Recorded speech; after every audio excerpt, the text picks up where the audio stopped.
Praise the lord. మొదటి యోహాను పత్రిక 5వ అధ్యాయం 14వ వచనం. ఆయనను బట్టి మనకు కలిగిన ధైర్యం ఏదనగా ఆయన చిత్తానుసారంగా మనం ఏది అడిగినను ఆయన మన మనవి ఆలకించునన్నదియే. దేవుడు మన ప్రార్థన ఆలకించేవాడు. మన దేవునికి ఉన్న పేర్లలో ఒక పేరు ఏంటంటే ప్రార్థన ఆలకించువాడా అని. నువ్వు భూమి మీద నుండి ఆయనకు మొరపెడుతుంటే ఆకాశ మహాకాశాలకు పైన ఆసీనుడైనటువంటి ప్రభువు ఆలకించగలడు. అంత దూరంలో ఉన్న ప్రభు ఎలా ఆలకిస్తాడండి అని నువ్వు అనుకుంటున్నావా? నీతిమంతుల ప్రార్థన వైపు తన చెవులు పెడతాడట. తనకు నిజముగా మొర్రపెట్టు వారికి ఆయన సమీపంగా ఉంటాడంట. నా బిడ్డలు ఎప్పుడు ప్రార్థన చేస్తారా విందామని ప్రభు ఆలకించడానికి ఎప్పుడు సంసిద్ధంగా ఉంటారు. అయితే ఆయన చిత్తానుసారంగా మనం ప్రార్థన చేయాలి. ఆయన చిత్తం ఏంటి? పరిశుద్ధత కలిగి ఉండడం ఆయన చిత్తం, పవిత్రత కలిగి ఉండడం ఆయన చిత్తం, కృతజ్ఞతాస్తుతులు చెల్లించటం ఆయన చిత్తం. మరి నువ్వు పరిశుద్ధత లేని ప్రార్థన చేసావనుకో దేవుడు వినడు.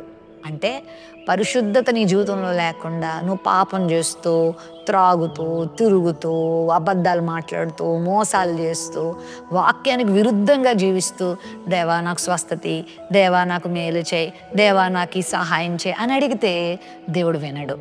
ఆ పాపాలు ఒప్పుకొని ఇది పాపం, ఇది తప్పు అని ప్రభు చెప్పినప్పుడు ఇంక నువ్వు దానికి ఏది కలపడానికి లేదు. ఎందుకు పాపం, వాళ్ళు చేయట్లేదా వీళ్ళు చేయట్లేదా అని అడగకూడదు.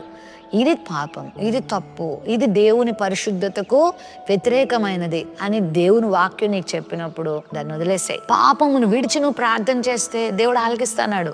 దావీదు కూడా అంటాడు, నేను పాపమును లక్ష్యం చేస్తే ఆయన మనవి వినడని. ఆయన చిత్తం ఏదో నువ్వు గుర్తించి నువ్వు ప్రార్థన చేస్తే దేవుడు ఆలకిస్తాడు. పరిశుద్ధత కలిగి ప్రార్థన చేయాలి. కృతజ్ఞతాస్తుతులతో దేవుణ్ణి ప్రార్థన చేయి. ప్రభువా ఈ మేలు చేసినందుకు వందనాలు, చేయబోతున్నందుకు వందనాలు అంటూ దేవుని కార్యాలు ముందుగా గుర్తించి నువ్వు ప్రార్థన చేస్తే ఆయన చిత్తానుసారంగా నువ్వు ఏది అడిగినా నీ మనం ఆయన వింటాడు. నీ జీవితంలో మేలు చేస్తాడు, నీకు ఆరోగ్యం ఇస్తాడు, నీకు సమాధానం ఇస్తాడు, నీకు సంతోషం ఇస్తాడు, అభివృద్ధిని ఇస్తాడు, ఆశీర్వాదాన్ని ఇస్తాడు, నీ అవసరాలు తీరుస్తాడు. నీ జీవితంలో నువ్వు అడుగుతున్న ప్రతిదీ ఆయన కాదనే దేవుడు కాదు, మేలు చేసే దేవుడు. తన బిడ్డలకు ఆయన చేయలేదా? అడిగినవన్నీ ఇవ్వలేదా? యెహోషువ అడిగాడు, ప్రభువా సూర్యుడిని ఆపుచేయి, చంద్రుడిని నిలిపివే అంటే ఇద్దరిని ఆపేశాడు దేవుడు, సూర్యచంద్రుని నిలిపేశాడు. ఏలియా ప్రార్థన దేవుడు వినలేదా? ఏలియా ప్రార్థన చేస్తూ ప్రభు ఆకాశం నుండి అగ్ని దింపయ్యా అంటే దింపేశాడు దేవుడు. మోషే ప్రార్థన చేశాడు, ప్రభువా ఈ బిడ్డలు బాగా నన్ను విసిగిస్తున్నారు, సణుగుతున్నారు, వీళ్ళకి ఆహారం కావాలంట అంటే అదిగో ఆకాశం తెరిచి ఆయన మన్నాను కురిపించాడు. ఎన్నో అద్భుతాలు తన బిడ్డల జీవితంలో చేసిన దేవుడు నీ జీవితంలో కూడా చేస్తాడు. మరి ఆయన చిత్తానుసారంగా ప్రార్థన చేయి. దేవుని చిత్తం ఒకటే, పరిశుద్ధంగా ఉండండి, నన్ను స్తుతించండి, కృతజ్ఞత కలిగి ఉండండి, నేను చేసిన మేలులు మర్చిపోకండి. అదే ఆయన ఉద్దేశం. అది నువ్వు కలిగి ఉండి ప్రార్థన చేయి, గొప్ప మేలులు పొందుకుంటావు. ప్రేమ నమ్మకం లేని మా తండ్రి, నీ చిత్తానుసారంగా మేము ఏది అడిగినా అది మేము పొందుకుంటాం.